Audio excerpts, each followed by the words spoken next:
Corona कहर बरपा रहा है तो कमर तोड़ महंगाई ने जीना मुहाल कर दिया है। इस बीच केंद्रीय बजट आने वाला है। ऐसे में राजधानी रायपुर के लोगों का मानना है कि सरकार महंगाई से राहत दे, सूनी पड़ी थाली पर रहम किया जाए। बजट से आम लोगों को क्या उम्मीदें हैं? आम लोगों से खास बातचीत की संवाददाता सत्या राजपूत ने।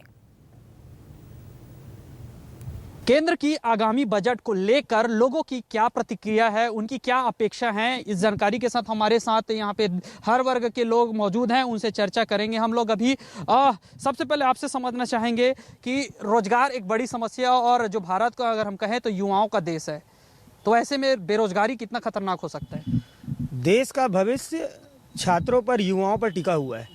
इस मोदी सरकार के राज में लगातार रोजगार घट रहे हैं और जो रोजगार पहले स्वरोजगार थे वो भी कोरोना के कारण। और जो हमारी उम्मीद है आपको? उम्मीद तो मोदी सरकार से कुछ भी नहीं है। उन्होंने शिक्षा बजट को भी घटा दिया है।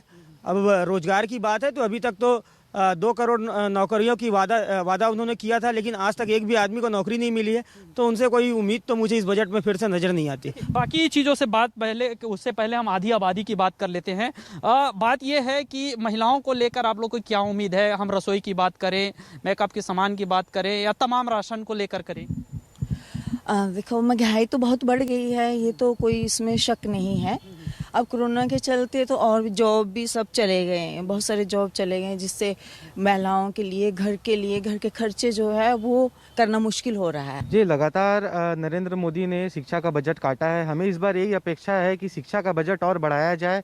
और स्वास्थ्य में नरेंद्र मोदी जी जब पहली लहर चली गई थी और पहली लहर के बाद बोले थे वो कि कोरोना हमने देश से खत्म कर दिया, पर दूसरी लहर में पूरे देश के सामने सच्चाई सामने आ गई कि उन्होंने एक भी ऑक्सीजन के प्लांट नहीं लगाए, ना ही कोरोना के लिए सेकेंड लहर के लिए कोई अच्छी व्यवस्था की। तो हमारी अपेक्षाएं हैं कि स्वास्थ्य सुविधाएं जो हमारे देश में हम काफी पीछे, मतलब दूसरे अन्य विकसित देशों के से भी हम पीछे हैं, तो इस बार शिक्षा और स्वास्थ्य में ज्यादा बजट खर्चा किया जाए, ना कि दूसरे चीजों में। महंगाई को लेकर केंद्र सरकार को संज्ञान लेना चाहिए। जिस प्रकार से सभी महंगाई तेल के प्रोडक्ट पे है, गृहस्थी में जो 30% का लगभग इंक्रीज हुई है, लोगों के बजट बिगड़ गए हैं। तो मेरा एक सुझाव भी था और सरकार को उस पर संज्ञान में लेना चाहिए। तेल के दाम कम होने चाहिए जिससे आम जनता को लाभ पहुंच सके।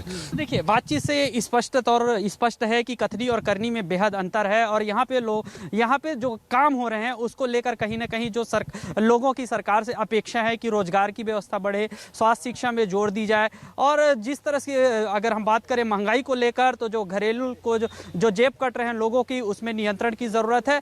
तो अब देखना ये होगा कि उम्मीदें तो बहुत है, लेकिन सरकार इस पर कितने खरी उतर पाती है। कैमरामैन चोलाराम के साथ सत्या राजपूत, न्यूज़ 24 रायपुर।